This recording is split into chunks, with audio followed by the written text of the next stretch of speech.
Friends, நம்ம இந்த வீடியோவில் பார்க்க போகிறது என்னன்னு பார்த்தீங்கன்னா 7th ஸ்டாண்டர்ட் செகண்ட் டேர்ம் புக்கில் உள்ள தமிழில் ஒவ்வொரு இயலுக்கு பின்னாடியும் மொழியை ஆள்வோம் மொழியோடு விளையாடுவோம் கொடுத்துருப்பாங்க. ஸோ அதுதான் பார்த்துட்டு வரோம். இதுக்கு முன்னாடி 6th ஸ்டாண்டர்ட் ஃபுல்லாகவே கம்ப்ளீட் பண்ணிட்டோம். ஸோ அதுவும் பிளேலிஸ்ட்டில் இருக்குது. ஸோ இன்றைக்கி 7th ஸ்டாண்டர்ட் செகண்ட் டேர்ம்க்குரியது பார்க்கலாம். ஸோ ஃபஸ்ட்டு பாருங்கள், இதெல்லாம் ஜென்ரலாக கொடுத்துருக்காங்க. கீழ்காணும் சொற்களை 6 வகை பெயர்களாக வகைப்படுத்துக.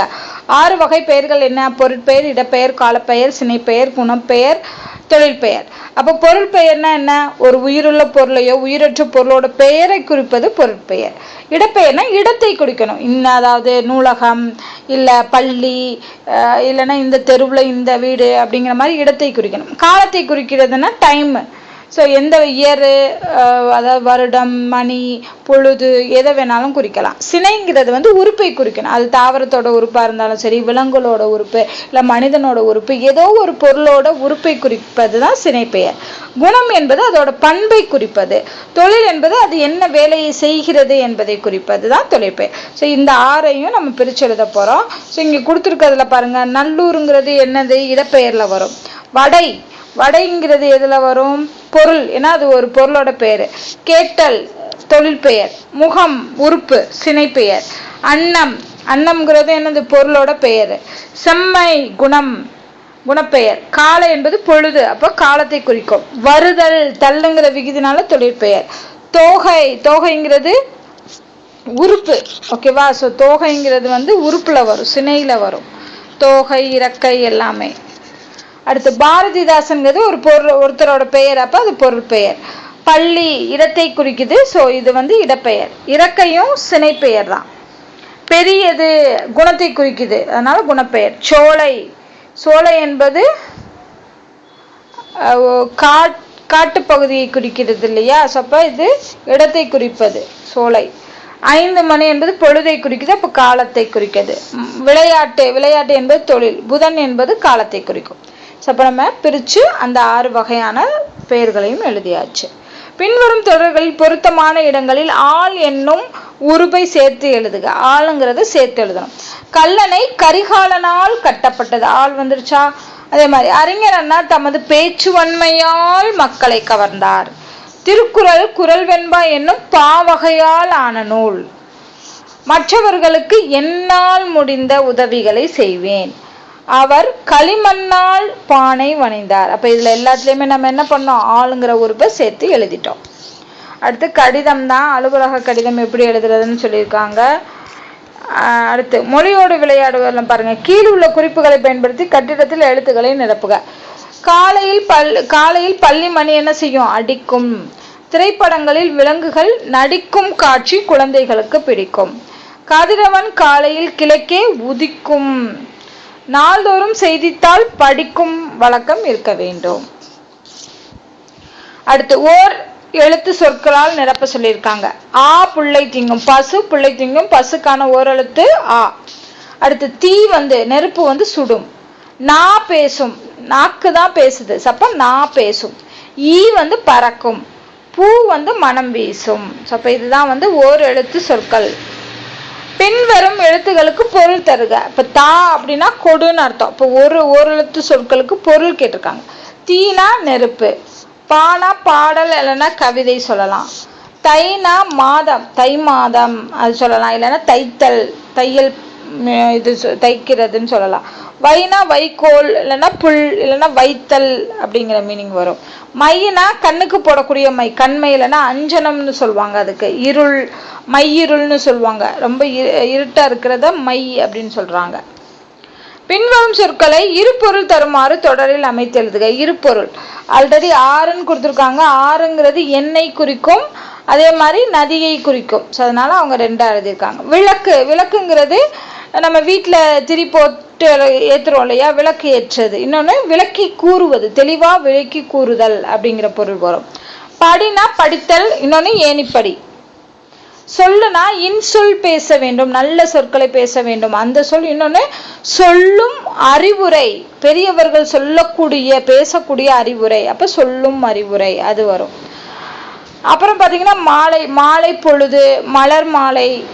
கல் பார்த்தீங்கன்னா கல்ல சிலை வடிக்கிறது, அந்த இது வரணும். இன்னொன்று கற்க படிக்கிறது அப்படிங்கிறதும் கல் தான். அடுத்து இடிங்கிறது மின்னல் இடி, அந்த இடி வரும். இன்னொன்று கட்டிடத்தை இடித்தல் அப்படிங்கிற மாதிரியான மீனிங்கும் வரும். அடுத்து இதில் உள்ள படிப்போம் பயன்படுத்துவோம் பாருங்க. கோடை விடுமுறை சம்மர் வெக்கேஷன், குழந்தை தொழிலாளர் சைல்ட் லேபர், பட்டம் டிகிரி, எழுத்தறிவு லிட்ரஸி, நீதினா மாரல் அப்படி சொல்லலாம், சீருடை வந்து யூனிஃபார்ம், வழிகாட்டுதல் கைடன்ஸ், ஒழுக்கம் டிசிப்ளின்.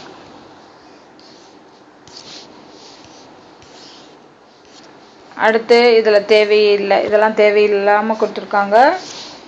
இதில் முக்கியமானது பாருங்க, இடைச்சொல் கூ சேர்த்து எழுதணும். இப்போ வீடு கூட்டல் சென்றான், அதில் வீட்டுக்கு சென்றான் எழுதியிருக்காங்களா, அது மாதிரி மாடு புல் கொடுத்தார், மாட்டுக்கு புல் கொடுத்தார். நல்லா ஞாபகம் வச்சுக்கோங்க.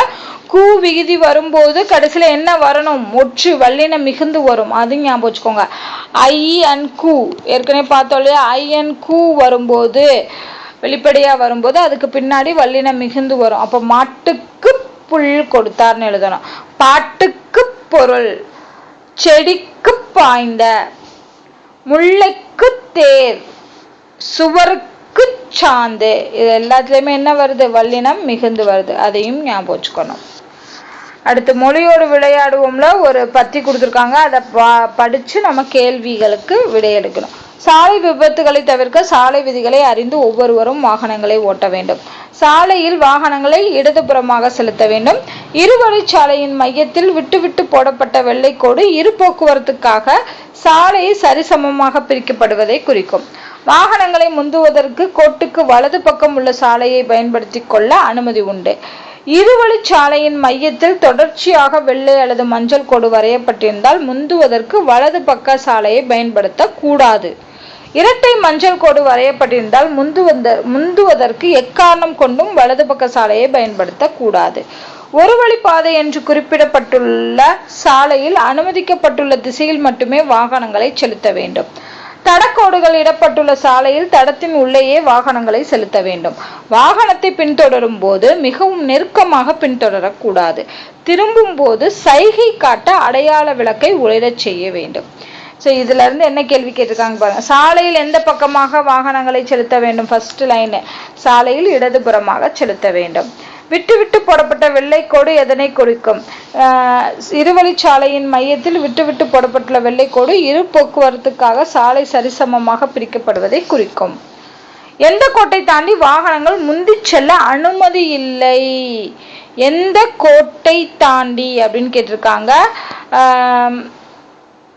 தொடர்ச்சியான வெள்ளை அல்லது மஞ்சள் கோடு வரையப்பட்டிருந்தால் முந்துவதற்கு வலது பக்க சாலை அது இல்லை, முந்துவதற்கு எக்காரணம் கொண்டும் முந்தி செல்ல அனுமதி இல்லை அப்படின்னு பார்த்தீங்கன்னா இரட்டை மஞ்சள் கோடு அது இருந்துச்சு அப்படின்னா எந்த காரணம் கொண்டும் நம்ம என்ன பண்ணக்கூடாது, வலது பக்க சாலையை முந்துவதற்கு பயன்படுத்தக்கூடாது. ஒரு வழிப்பாதை என்று குறிப்பிடப்பட்டுள்ள சாலையில் அனுமதிக்கப்பட்டுள்ள திசையில் மட்டுமே வாகனங்கள் செலுத்த வேண்டும். வாகனங்களை பின்தொடர்வதற்கான முறைகளை கூறு.